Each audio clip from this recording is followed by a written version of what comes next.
Guess I should watch some of those how to get 1,000 views daily on YouTube videos, considering I decided to make my first game about a game that's about a decade old now instead of something relevant like, I don't know, 10 dogs? Anyway, in this game he plays a flying being with no discernible body in the midst of World War II. Conveniently, this is also the premise to Blazing Angel Squadron's World War II. When I first tried to play this game, I realized that no one wants you to play this game. There's a trailer for it on Steam, and now the store page is developed by Ubisoft, and the only game that is on both the list of games made by Ubisoft and list of games that I might consider getting able to play them. So, reluctantly, I obtained the game using alternative methods.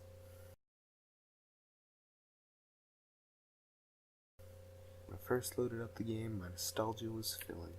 I realized that me that still liked Call of Duty never noticed that everyone in the game has about as many brain cells as they do audio cues, yet somehow never stop talking. Multiple times I noted the same line being repeated, with some 30 seconds in between. The mission I first noticed the repeating cues was the 5th mission, which is supposed to be a mission without fighting or something. It seems not that useful, honestly.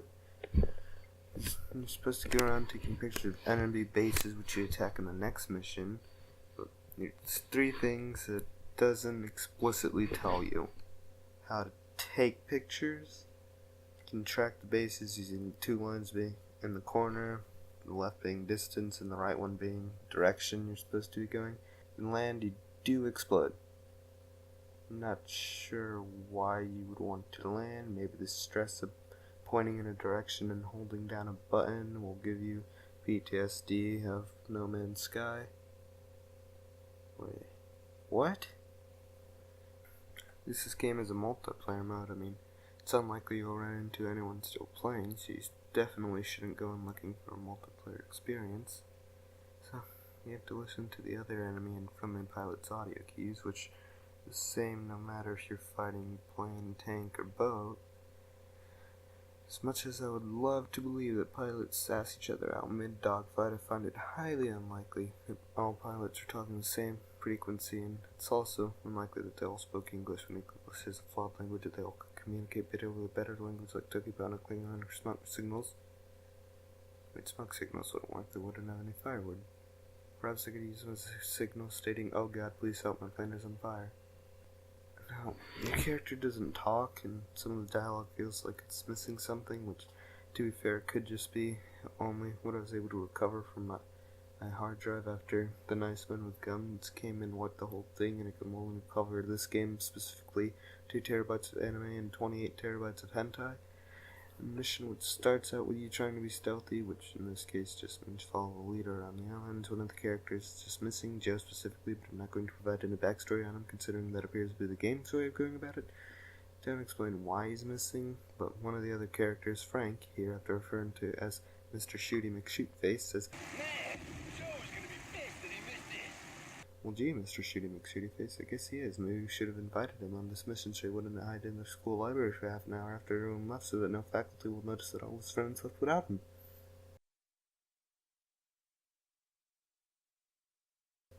Gameplay, that's a thing that exists. The gameplay mostly consists of you strategically mashing buttons to somehow keep your reticle on enemy pilots and also not crashing.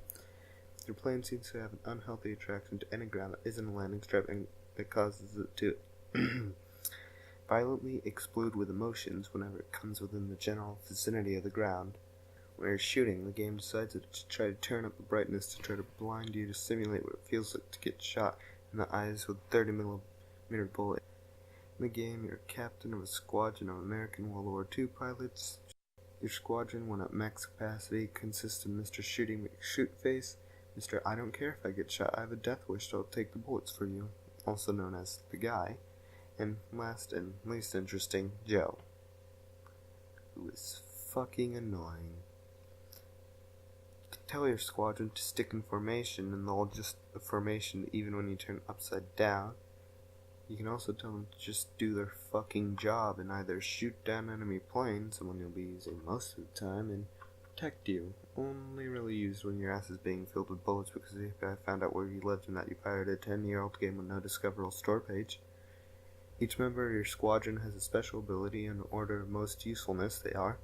The imbecile can heal your plane by having you play a quick round of DDR.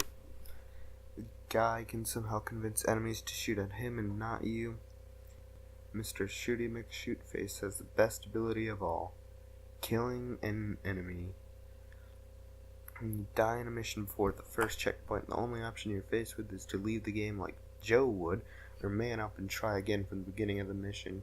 If you choose the right option, it warns you, somewhat mockingly, that it will reset all the progress you made in said mission. More than a few of the missions have you protecting an airfield, and in one where you defend the airfield from boats and tanks, to give you a plane with missiles, not bombs, the weapon that's supposed to be used for attacking enemies on the ground.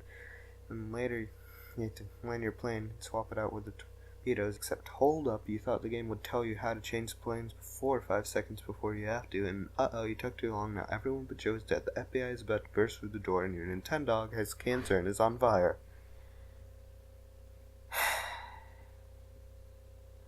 So then I reloaded the save, armed the traps, and shipped my dog to be blessed as Stefan Karl Stefansson. Wait, wasn't there something about fire? Sure, we'll be fine. So like I said, the story isn't really portrayed well. I'm like completely 100% official of the game, so I had to use Wikipedia. Intensive frame-by-frame analysis of gameplay footage. Yeah. Game follows Angels of Dunkirk. You, Captain Tom, the Shield, or the guy. Frank, Mr. Shooty McShootface, the hunter. And Joe, the worthless hunk of metal whose only purpose is sealing your plane. Basically, your squad of spicy boys beats all historical accuracy by surviving many plane skirmishes and not being German. Anyways, one of your squad members does eventually die in this mission where you're supposed to fly through an ice canal to bomb some water someone that's already bombed, and Joe dies. Hey, why did we send me and the guy no one likes? The expendable one? Ah, shit. When I get back to this, I'm going...